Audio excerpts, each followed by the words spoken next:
Di tanah Babil yang dikelilingi sungai-sungai besar, tempat peradaban tumbuh dari lumpur dan tahayul, berdirilah seorang raja yang merasa dirinya bukan sekadar manusia. Namrud bin Kus, nama yang kelak menjadi simbol kesombongan. Ia dilahirkan dari garis keturunan para nabi, namun hatinya menghitam seperti malam yang kehilangan bintang. Di langit Babil, bulan berjalan pucat di antara kabut, seakan tahu bahwa masa depan negeri itu tidak akan dipenuhi berkah.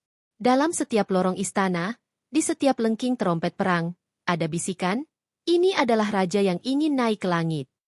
Namun cerita tentang kebangkitannya tidak dimulai dari peperangan, atau dari wahyu, atau dari mimpi para peramal. Cerita itu dimulai dari sebuah pertemuan yang tidak seharusnya terjadi. Pertemuan antara seorang manusia yang haus akan kekuasaan, dan makhluk kuno yang hidup jauh sebelum matahari pertama bersinar. Dan dari pertemuan gelap itulah, Babil terjerumus ke dalam sejarah paling kelam yang pernah dicatat oleh bumi. Suatu sore di istana Babil, ketika matahari memantulkan warna emas dari dinding-dinding batu, Namrud muda tengah mandi di pemandian kerajaan. Di sekelilingnya, gadis-gadis pelayan menunduk, tidak berani menatap wajah pangeran ambisius itu. Tiba-tiba, udara pemandian menjadi dingin. Lentera bergoyang seolah disentuh angin yang tidak berasal dari bumi. Dari balik kabut uap panas, muncul sosok lelaki asing bungkuk, berkulit pucat, berpakaian hitam pekat seperti arang basah. Tidak ada yang tahu bagaimana ia masuk. Pintu-pintu dijaga ketat. Dinding-dinding tertutup rapat. Tapi lelaki itu berdiri di sana. Tatapannya menusuk jantung Namrud. "Engkau akan menguasai bumi," ucapnya. Suaranya tidak seperti suara manusia. Lebih seperti gema dari lorong bawah tanah yang lembab dan penuh tulang. Para pelayan menjerit. Namrud, yang terbiasa memerintah dan tidak pernah ditantang, marah sejadi-jadinya. Ia memerintahkan pengawal membunuh lelaki itu saat itu juga. Darah memercik. Tubuh bungkuk itu jatuh. Ruangan sunyi. Namun ketika Namrud kembali ke kamarnya, ia membeku ketakutan. Sosok bungkuk itu berdiri di depan tempat tidurnya, seolah kematian tidak sanggup menyentuhnya. "Aku adalah Amirun Nur," katanya. "Penguasa cahaya pertama. Jika engkau menginginkan kekuasaan, ikuti aku." Ada ketakutan dalam dada Namrud, tetapi ada ambisi yang jauh lebih besar. Ia mengikuti makhluk itu ke sebuah gua di kaki bukit. Udara gua berbau tanah basah dan kematian. Lelaki itu menunjukkan wujud aslinya. Tubuh besar, mata merah seperti bara api, kulitnya berbulu tebal, napasnya panas seperti angin gurun. Maka mengertilah Namrud bahwa ia sedang berhadapan dengan iblis. Iblis menawarkan kekuasaan atas dunia. Dengan satu syarat, Namrud harus bersujud kepadanya. Dan malam itu, di kedalaman gua, Namrud menundukkan kepalanya, menjual jiwanya demi tahta. Iblis mengajarinya sihir, memanipulasi hati manusia, dan menanamkan ambisi yang kelak akan menelan seluruh Babil dalam kegelapan. Setelah keluar dari gua, Namrud bukan lagi pemuda biasa. Tatapannya berubah tajam seperti mata elang yang mencari mangsa. Suaranya membawa aura kuasa yang membuat orang gemetar. Ia pulang ke istana dan tanpa ragu membunuh ayahnya sendiri, Kus bin Kanaan, demi merebut tahta Babil. Malam itu, darah keluarga kerajaan menetes di atas marmer putih. Begitu menjadi raja, Namrud segera membentuk negeri dalam citranya sendiri. Di Babil, sihir dijadikan ilmu resmi kerajaan. Para dukun, tukang nujum, dan ahli sihir berkumpul di istananya. Mereka menyembah iblis bersama sang raja. Kota yang dahulu damai kini dipenuhi ritual gelap, sesajen darah, dan asap dupa yang berputar seperti kabut neraka. Kemakmuran Babil membuatnya sombong. Kekuasaan membuatnya mabuk. "Akulah Tuhan bumi," serunya. Ia memerintahkan rakyat menjawab pertanyaan sakral sebelum menerima makanan. "Men Rabbuka?" "Siapa Tuhanmu?" Yang menjawab selain Namrud, meninggal di tempat. Namrud tidak puas menguasai Babil. Ia memimpin penaklukan ke berbagai negeri, menghancurkan kota-kota yang menolak tunduk. Ia dikenal sebagai raja pertama yang menaklukkan dunia dengan kekuatan sihir dan kekejaman. Namrud ingin dunia sujud kepadanya. Namun Allah tidak membiarkan kesombongan itu tumbuh tanpa peringatan. Dan peringatan itu datang dalam bentuk seorang pemuda yang hatinya lebih terang dari matahari pagi, Ibrahim bin Azar. Suatu hari Namrud mengadakan pesta besar. Orang-orang miskin datang meminta makanan. Tetapi sebelum menerima apapun, mereka harus menyatakan bahwa Namrud adalah Tuhan mereka. Hingga seorang pemuda berwajah tenang berdiri di hadapan raja itu. Namrud menatapnya dengan angkuh. "Siapa Tuhanmu?" tanya sang raja. Ibrahim menjawab, "Tuhanku adalah Dia yang menghidupkan dan mematikan." Jawaban itu membuat Namrud tersentak. Ia membunuh seorang tahanan dan membiarkan yang lain hidup, lalu berkata, "Aku juga bisa menghidupkan dan mematikan." Namun Ibrahim tersenyum kecil. "Allah menerbitkan matahari dari timur, maka terbitkanlah ia dari barat." Ruangan senyap. Para penyihir menahan napas. Rakyat berbisik ketakutan. Namrud tidak mampu menjawab. Ia bisa membunuh manusia, tetapi tidak bisa memindahkan jalur matahari. Untuk pertama kalinya, tahta Babil goyah, bukan oleh pedang, melainkan oleh kalimat yang datang dari lisan seorang nabi. Namrud mengusir Ibrahim, tetapi hujah itu membekas dalam ketakutannya. Meski demikian, kesombongan membuatnya buta. Alih-alih mengakui kebenaran, ia memerintahkan rakyat membakar Ibrahim. Maka dibangunlah tungku raksasa yang apinya menjilat langit. Namun Allah berfirman, "Hai api, jadilah dingin dan keselamatan bagi Ibrahim." Dan Ibrahim berdiri di tengah api seperti berjalan di taman yang sejuk. Pengawal terdiam. Penyihir tercengang. Namrud merasakan ketakutan yang belum pernah ia rasakan sebelumnya. Malam setelah Ibrahim selamat dari kobaran api, langit Babil seakan berubah menjadi cermin yang memantulkan kegelisahan raja. Namrud tidak dapat tidur. Setiap kali matanya terpejam, ia melihat sosok Ibrahim berdiri di tengah api. Wajahnya pucat, tetapi matanya bersinar seperti bintang pagi. Dalam kemarahan dan rasa malu, Namrud memanggil makhluk yang dulu menjanjikan kekuasaan, iblis yang mengajarinya sihir. "Mengapa kekuatanku dipermalukan?" teriaknya.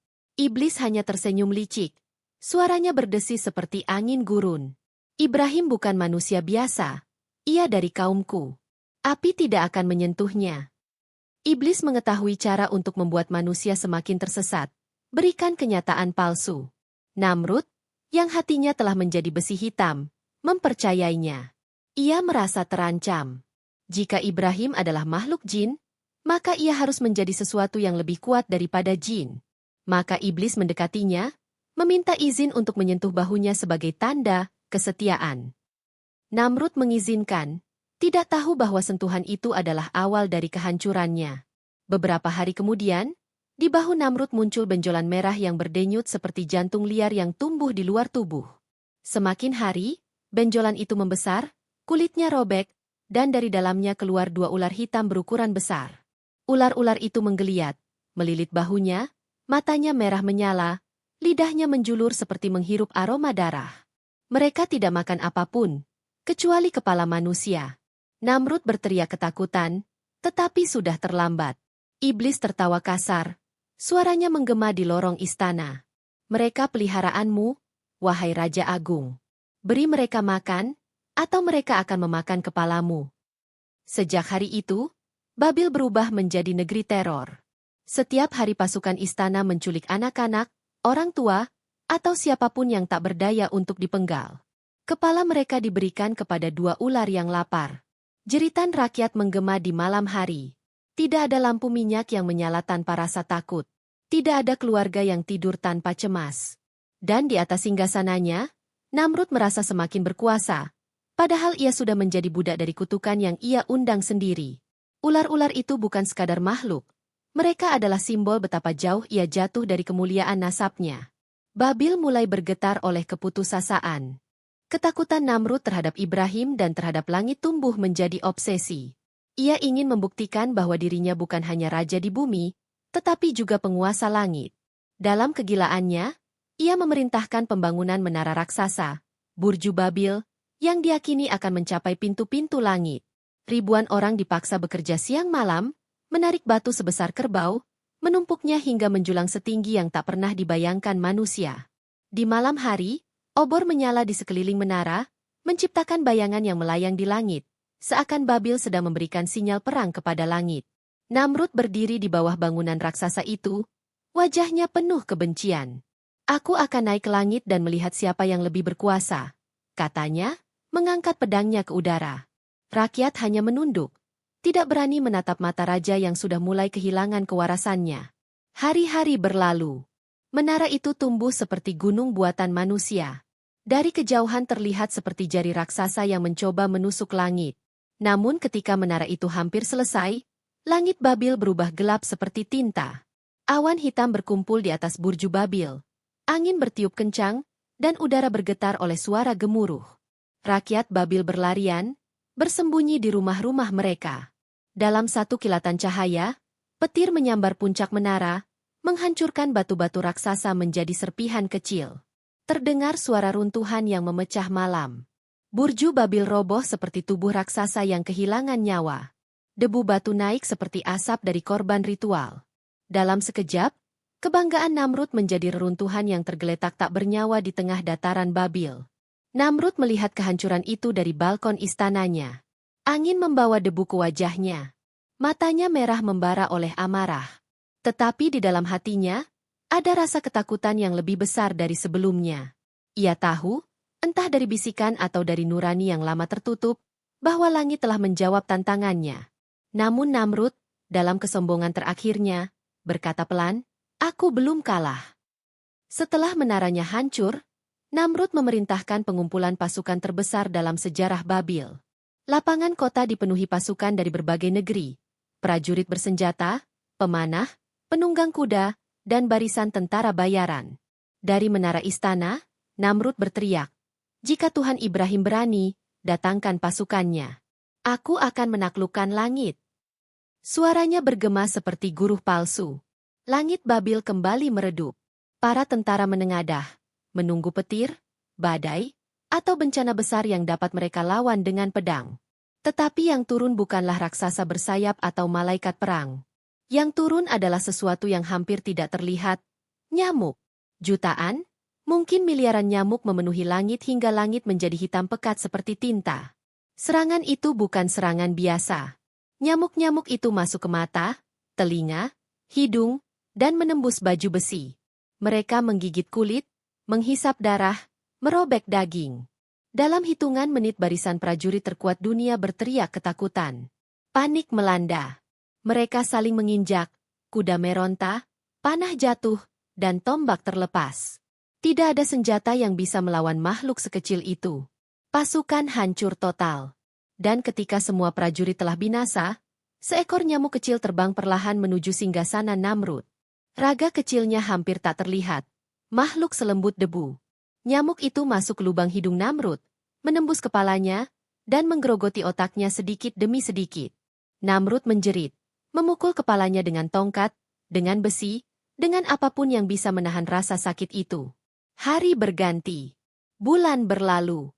Tahun berjalan. Namrud hidup dalam siksaan yang tidak pernah berhenti. 2 ular di bahunya mati kelaparan. Tentara-tentaranya telah binasa. Rakyat melarikan diri dari Babil yang kosong. Dan raja yang dulu mengaku sebagai Tuhan kini berjalan di lorong istana seperti manusia gila, memukul kepalanya sambil berteriak, "Aku tidak akan mati. Aku adalah penguasa bumi." Namun akhirnya tubuhnya rebah, napasnya berhenti, dan nyamuk kecil itu keluar dari hidungnya, meninggalkan jasad raja paling sombong dalam sejarah. Dari reruntuhan Babil, sejarah mengingat satu hal. Betapa kecilnya manusia yang merasa besar. Namrud membangun kerajaan raksasa, tetapi ia hancur oleh makhluk sekecil nyamuk. Ia membangun menara yang menantang langit, tetapi yang menumbangkannya adalah petir dari Tuhan yang ia tantang. Ia belajar sihir dari iblis, tetapi satu kalimat dari Nabi Ibrahim lebih tajam dari seluruh kekuatannya. Kesombongan adalah akar kehancuran setiap makhluk. Iblis dilaknat karenanya. Fir'aun tenggelam karenanya. Dan Namrud mati karenanya. Tidak ada yang lebih lemah daripada manusia yang membanggakan dirinya di hadapan Sang Pencipta. Dan setiap kali seseorang merasa dirinya tinggi, ingatlah, raja yang menantang langit pun tumbang oleh makhluk yang hampir tak terlihat.